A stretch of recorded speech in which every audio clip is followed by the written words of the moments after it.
There's been a lot of conversations recently about the amount of consumerization and consumption of books on BookTube. So I want to play my part.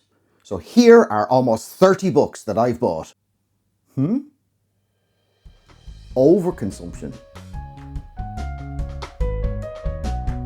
Hello, welcome to the Book Thing. My name is Mark, and yes, I am going to show you almost 30 books that I bought. But in my defense, those books were bought over the course of about 3 months, and every single one of these I picked up secondhand. So I paid maybe a couple of quid for some of them, and I paid as little as 50p for some others. This is me being able to show you how you can really stock up your library for about 35 quid. So because there's so many books, I'm going to break this down into some broad sections, and this section I'm going to roughly call classics and literary fiction. And the first one that I've got is Invisible Man by Ralph Ellison.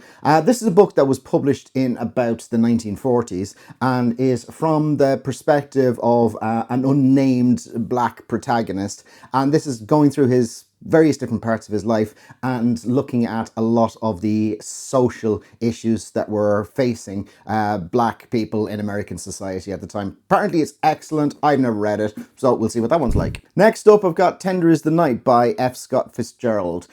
This is, again, F. Scott Fitzgerald. He's known for writing stuff in the roaring 20s and of that lost generation of the interwar period. This is set in the 20s. I think he published it in around the 30s. It's set in the 20s, and it's set in the south of France, and it's about a love triangle, I think, between a married couple and a young actress at the time.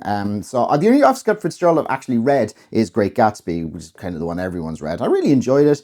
This sounds a little bit like a contemporary of his, Hemingway's Sun Also Rises. It kind of has that sort of lost generation in Europe vibe with a whole love triangle thing going on at the same time. So be interested to see what this one's like. Next up, I've got Les Misérables by Victor Hugo.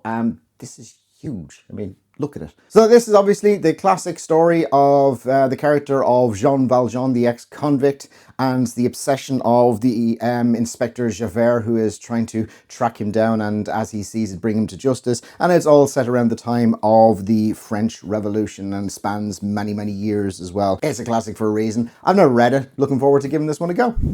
A while back I did a video on 10 of the hardest books that I've read, and at the end of it I asked people to comment on the hardest books they've read. I got so many comments for that, because that is without any shadow of a doubt my most watched video, that I'm actually going to do a follow-up video of the 10 hardest books that I haven't read as recommended by the people who commented on the first video. And a book that narrowly missed out on that top 10 was a book called 2666 or 2666 by Roberto Bolaño. So Roberto Bolaño is a Chilean author. This book, I believe, was published posthumously in the early 2000s. And it's broken up into 5 parts over the course of well over 1,000 pages, and apparently it's a big, sprawling, epic story. The 5 parts are broadly connected by a series of murders of women in Mexico. It's apparently very, very difficult to get through. Several people suggested in my comments that this is the hardest book that they ever read, so let's see what it's like. Now we're in the horror section, and first up I've got Dark Matter by Michelle Paver. This book first came to my attention having been recommended by my friend John over at Disquiet and Dragons, and he absolutely loved this book. It's a ghost story. It's a period ghost story set in the 1930s, and it's on an mission up to the Arctic. So I'm a sucker for a scary story told in the snow like that, so looking forward to reading this one. And actually, when I picked this up in the second-hand shop, the lady behind the counter said that this was one of the best books that she'd ever read. So, high praise indeed. Next up, I've got The Fog by James Herbert. I wrongfully assumed for many years that the John Carpenter film The Fog from the 80s was based in this book. And apparently, it has got absolutely nothing to do with it. And I only realised that when I picked it up and read the blurb on the back and thought, well, I've read some James Herbert recently, I enjoyed his stuff. This is a story of a mysterious fog that rolls into a sleepy English village, and anyone who's touched by this fog basically turns into a psychopathic murderer. So that sounds cool. Wait and see what that one's like. Next up, I've got Silver Nitrate by Silvia Moreno-Garcia. This is the author who wrote Mexican Gothic, which I haven't read, but apparently is excellent.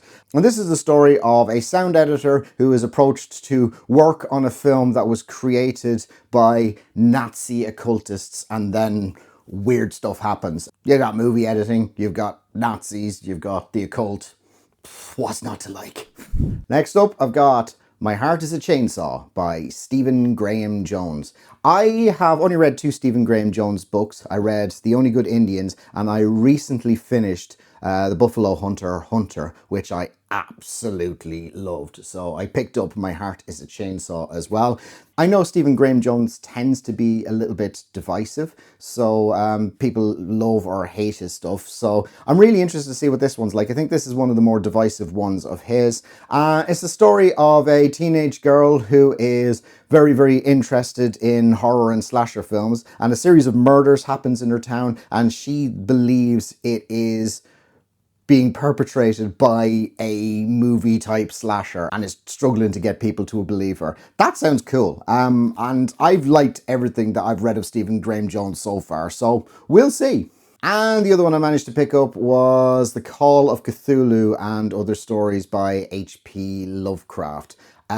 This is a lovely edition of this. It's one of the Penguin Deluxe Classic editions, which have got these kind of ruffled edges to the pages. I don't know how well you can see that, but the pages don't look like they've been properly sheared off. It gives this kind of antique-y feeling, which I kind of like.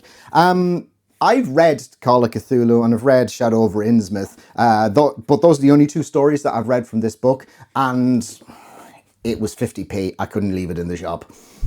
So now we're on to the fantasy section, and first up in the fantasy section is The Book That Wouldn't Burn by Mark Lawrence. And from what I know about this is a high fantasy story set in this war-torn world, and the protagonist of this lives in this magical library that he's never left, and there's a whole load of magic relating to books in the library and that sort of thing. Apparently it's the first part of a series that is ongoing, so yeah, be interested to see what that one's like. This is the only one of these that I've read so far, and that is Before the Coffee Gets Cold by, I'm going to say this wrong, Toshikazu Kawaguchi. And this is kind of a cozy fantasy book about this cafe where people can travel back to another period in time. But it has got really, really specific rules. You can only travel back to that same coffee shop. You have to be sitting in a specific chair. You're only allowed to stay as long as your coffee is still hot, and then you have to drink the coffee to get back to where you... There's a lot of convoluted rules about this, which it gets thrown at you right at the start. But when you get over that, there's 4 stories of people who go back in time to look at different relationships and different encounters that they've had with people and try to make sense of them from a different perspective. It's kind of nice. There's a few more books in this series. I don't know if I'll get any more of them, but I kind of enjoyed this one. So yeah, this is one of the few that I've read, and Before the Coffee Gets Cold. Next up, on the fantasy side of things, I was able to pick up the entire published series of The Gentleman Bastards by Scott Lynch. So we've got The Lies of Loch Lamora, we've got Republic of Thieves, and we've got Red Seas Under Red Skies. Lies of Loch Lamora comes first. I'm not certain what order the other 2 come in. I think Red Seas Under Red Skies might be the next one. So what I know about this, it's again another high fantasy world, but it's following a group of thieves slash con men in this fantasy world. And the people who have read, specifically the first one, have absolutely raved about this series. So I'm really interested to check this one out. This has been on my TBR for a wee while, and to be able to pick up all 3 of them for a few quid, that was quite the find. And speaking of full series on my TBR that I was able to pick up for a few quid, I got the entire Age of Madness trilogy by Joe Abercrombie. Again, this cost me about 7 quid for the 3 of these. And we've got The Wisdom of Crowds, The Trouble with Peace, and A Little Hatred. So this all takes place in Joe Abercrombie's First Law world, and this takes place about 30 years after the events of the First Law trilogy. Really like the First Law trilogy. Apparently the Age of Madness trilogy is a step up, and it's about a time in the world where, you know, the wars are still kind of going on, but it's moving away from magic into an age of industrialization. So I think there's the standalones I kind of have to read before that. Those are Best Served Cold, Red Country, and The Heroes. I've got Best Served Cold, but I'm going to have to keep a lookout for Red Country and The Heroes. So I'll probably read these before I get into this. But when I saw them there, I had to pick them up. And again, another full series that I was able to pick up for just a few quid, which people have raved about. The entire Dandelion Dynasty by Ken Liu. And those are The Grace of Kings, The Wall of Storms, The Veiled Throne, and Speaking Bones. So this is a type of fantasy that has been called silk punk by the author, which I think is just the best genre name ever. Apparently it's high fantasy with more of an Eastern inflection rather than the sort of standard medieval Europe inflection that most fantasy tends to have. And it starts off from a protagonist who gets involved in a rebellion against a evil, oppressive empire, and it goes on from there to cover a huge, sprawling cast of characters over many locations and many years. People who've read this have absolutely loved it, but they've also said that this isn't necessarily what you'd typically expect to find in a high fantasy book, so you might want to reset your expectations going in. So, very, very intriguing. Sounds completely original. Really, really interested in giving this one a go. And they're all huge. Again, I picked up a couple of non-fiction books as well. Well, depends on your definition of non-fiction. It depends on how real the contents of these happen to be. But the first one of those is On the Trail of the Assassins by Jim Garrison. If you've ever actually seen the Oliver Stone JFK film, the character that Kevin Costner plays in that, the New Orleans district attorney who decides to investigate and attempt to prosecute people in relation to a conspiracy concerning the assassination of John F. Kennedy. That film was largely based on this book. So I'm really interested to hear what Mr. Jim Garrison has to say. Does he have a valid point about the conspiracy, or is this all tinfoil hat stuff? We'll have to wait and see. And the next one I've got is Mankind by Mick Foley. You may not know this about me, but I kind of love professional wrestling. People get very, very weird about it and say, you know it's not real, don't you? And, you know, I look at the other books there and think, you know, dragons and spaceships and things like that aren't real either, don't you? Yeah, it's storytelling. It's storytelling done in a different way, but to me, the performance around it is absolutely phenomenal. And Mick Foley is a very, very interesting guy. He's actually one of the few wrestlers who've released books that have actually written it themselves instead of having a ghost written. He's a very witty guy. He's a very interesting guy. So I'm really looking forward to hearing what Mrs. Foley's baby boy has to say about the industry itself and also the ridiculous number of injuries that he sustained in his pursuit to entertain people in the squared circle. So I've now got the section at the end of the video which I'm broadly referring to as other genre fiction, and I'm going to start this off with my find of 3 books by Raymond Chandler. The first one, The Big Sleep. Second one, Farewell My Lovely. And the third one that I got is The Long Goodbye. So these are all noir stories of Chandler's private eye protagonist, Philip Marlowe. And I've actually read The Big Sleep, and I'd struggle to explain the plot to you even though I have read it. But it's what you'd expect from noir pulpy thrillers. It is, you know, gangsters and guns and fedoras and all that sort of thing. The Big Sleep is broadly about the search for this missing man, but actually then turns out into this whole big story about two sisters and their involvement in the underground in Los Angeles. Then we've got Farewell My Lovely, which I believe is about Marlowe attempting to track down the girlfriend of an ex-mobster, or a still current mobster maybe, I don't know, we'll find out when we read it. And the last one, The Long Goodbye, is about Marlowe helping out a friend of his who has been accused of murdering his wife. The Big Sleep, of course, was made into a film with Humphrey Bogart, and I absolutely love that film.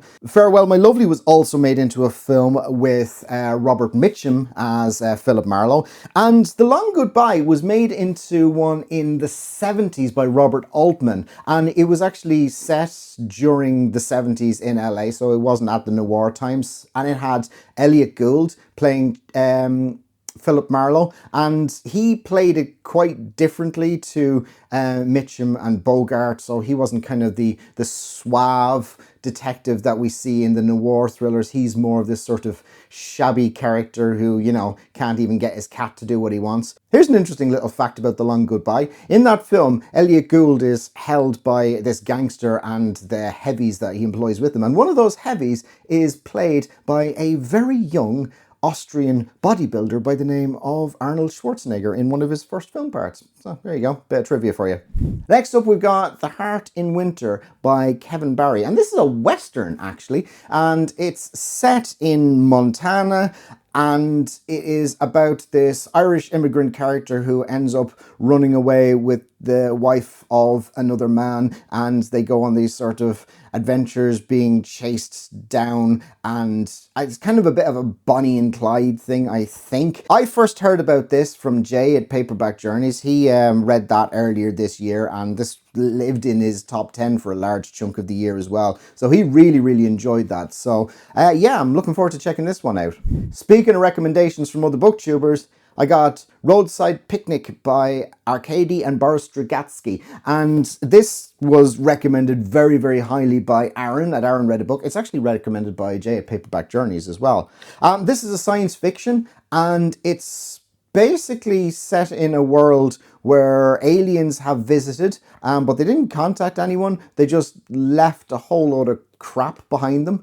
And then this is the story of the world afterwards, and people who are obsessed with gathering and trading and trying to unpuzzle what all of this detritus that these aliens have left behind is. Sounds like a really interesting concept for a story.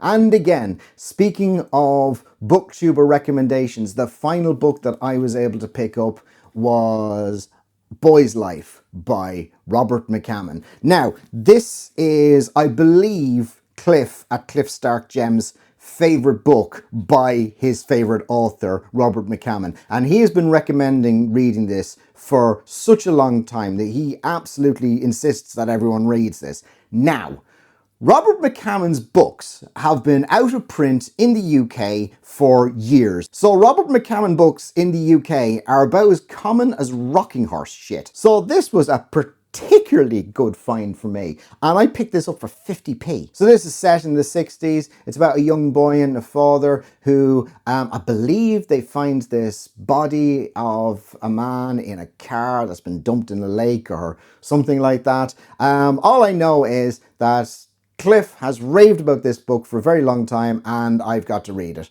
So for all of those books, I paid £36.50, which I think you'll agree is pretty good.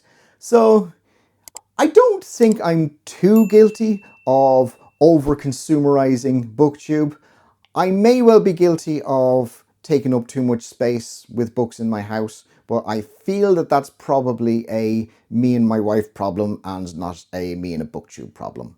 If you've read any of these books, please let me know what to expect in the comments down below, and let me know which one you think I should start to read first. In the meantime, hope you enjoyed this. Thanks a million for taking the time to watch this, and take care.